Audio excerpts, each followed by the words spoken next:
All new Tales of the TARDIS. This was confirmed this evening. Ncuti Gatwa and Millie Gibson are to appear in a new Tales of the TARDIS, with the Doctor and Ruby embarking on a journey to the Pyramids of Mars.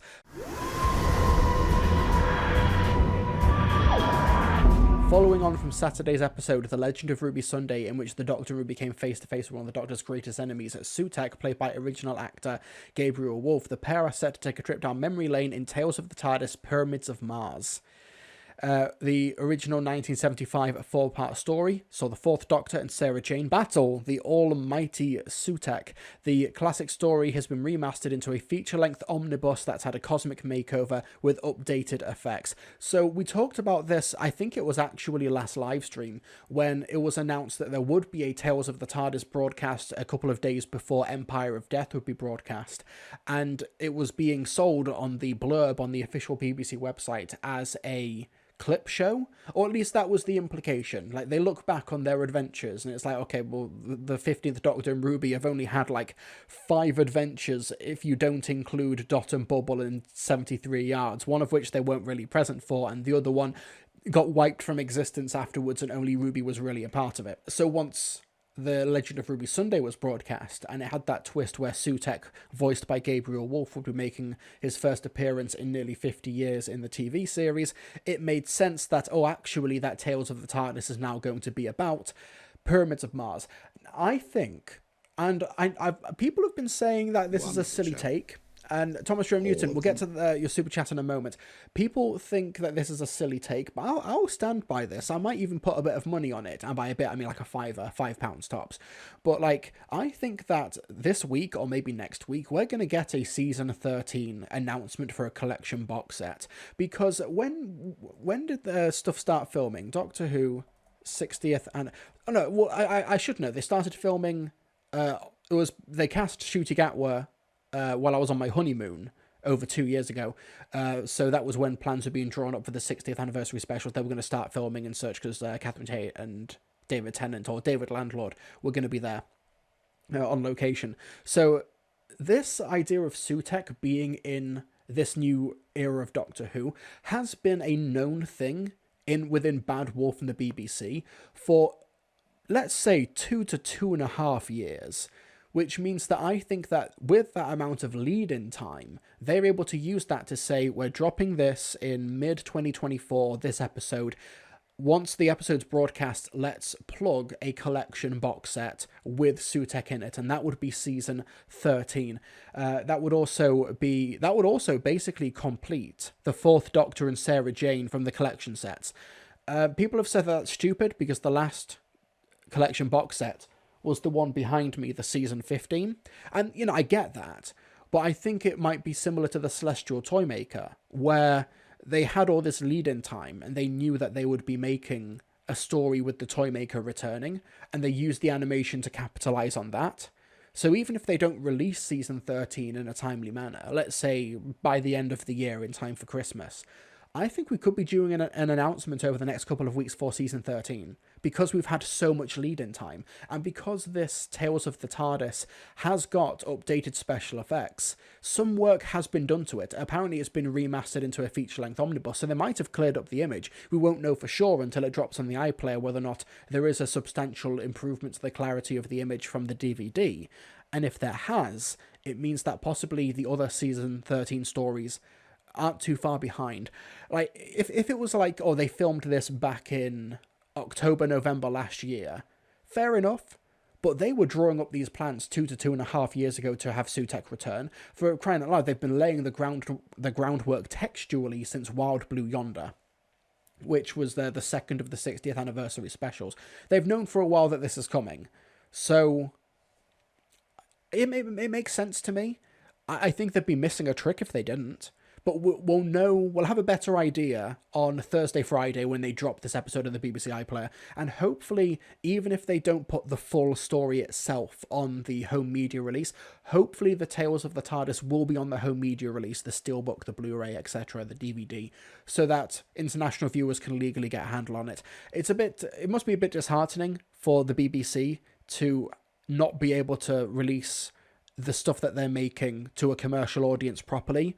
Because if you go on YouTube, you'll find the Tales of the TARDIS episodes in their entirety on YouTube, where international fans can view it through quote illegitimate means like YouTube unofficial fan accounts and stuff. That can't be great for the BBC. They're missing a trick there, I think.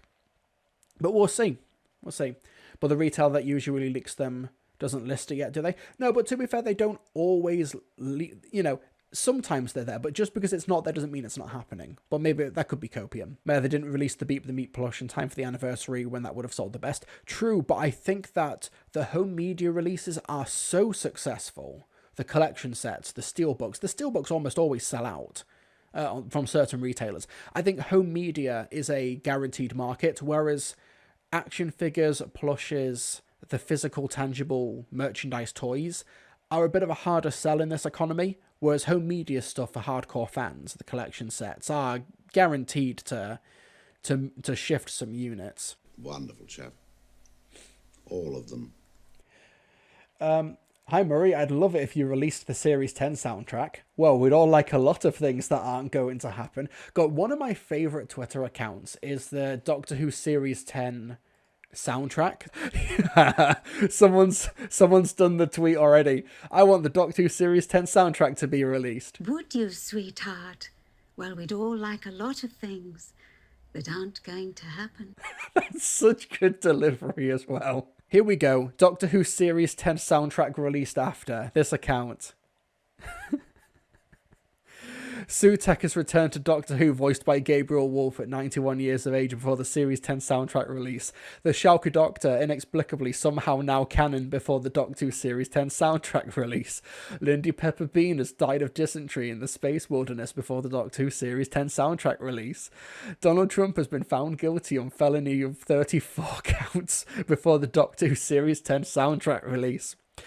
Michael Gove is standing down as a candidate at the next election before the Series 10. It goes on and on and on and on. BBC Books to publish 4 Target Doctor Who novels featuring the 15th Doctor. This is so exciting. So, we got the news this week that 4 paperback novels and audiobooks as well on August 8th are going to be published. The Church on Ruby Road by Esme Jacemi Pearson. This is a reprint. There was a hardback book released a couple of months back. Space Babies, adapted by Alison Romfit. 73 Yards, adapted by Scott Handcock, who you'll probably know from the War Master range from Big Finish, who is also the Doctor Who script editor. And Rogue by Kate Herron and Bryony Redman, aka the writers of the actual televised story, are adapting their own work. These are going to be released on paperback and audiobook on the 8th of August. An exciting generation of new Doctor Who authors. These covers with the TARDIS blue look really, really cool. I really like the illustrated approach for the covers. They look very great. As somebody, you'll know when you watch my review of 73 Yards, or if you watched my reaction on the live stream a few weeks back, that I wasn't a big fan of the story itself. I appreciated it quite a bit in terms of the production, the performances, the direction, etc., and what it was going for. But even though I wasn't too big on the episode itself, I even said a few weeks back I would love a 73 Yards novel adaptation. And Scott Handcock will have direct access to the scripts because he's the script editor of the current run of Doctor Who. So this is exciting. This is one I really can't wait to get my hands on. This is, for me, if we're doing 2005 comparisons, if The Long Game got a Target novelization. The Long Game is my least favourite story of Series 1, as in 2005, but I would love a Target novelization to world build and fill in those gaps for the story. We've also got Rogue by Kate Herron and Bryony Redman as well, which I think would be really, really cool. I think it would be great for them to flesh out the Chulder, maybe get a little bit more into the headspace of the 15th Doctor and Rogue. That'd be quite exciting.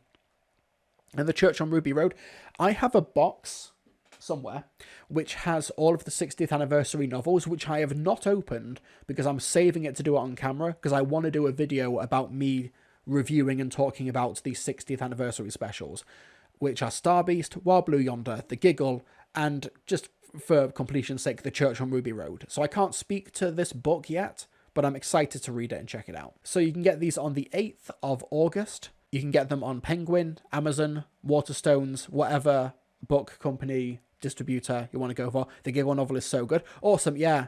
I've seen the extracts of it where the bi-generation scene is written from the toy maker's perspective, and we looked at it on stream. The way the page is formatted when they split in two for the bi-generation, and the page itself splits, so one half is the 14th Doctor's thought process and the other half is the 15th Doctor's thought process. Actually, let me see if I can find it. The Giggle novel extract. As Mel and Donna pulled, the Doctor split in half, releasing a ball of pure Time Lord fire, poking out of the left of, poking out of the right of, the flame was the old, of the flame was a new, Doctor of a minute ago, Doctor so young, confused and wary, so handsome, and his shirt suddenly, born laughing, he was missing from under, wearing the old, his jacket, like, you're not meant to read it like this, but I'm just doing this to be awkward, was staring across in horror at, oh dear, will no one think of the GIFs?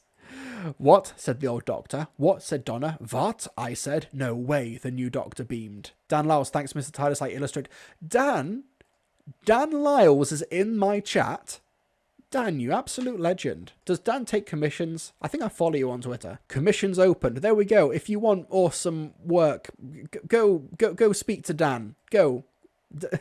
He takes commissions. Go for it. How did you say, Jeff? I panicked, Evil Dalek. I panicked. I saw the word, realised I hadn't said it out loud for months. I just went for it. I panicked.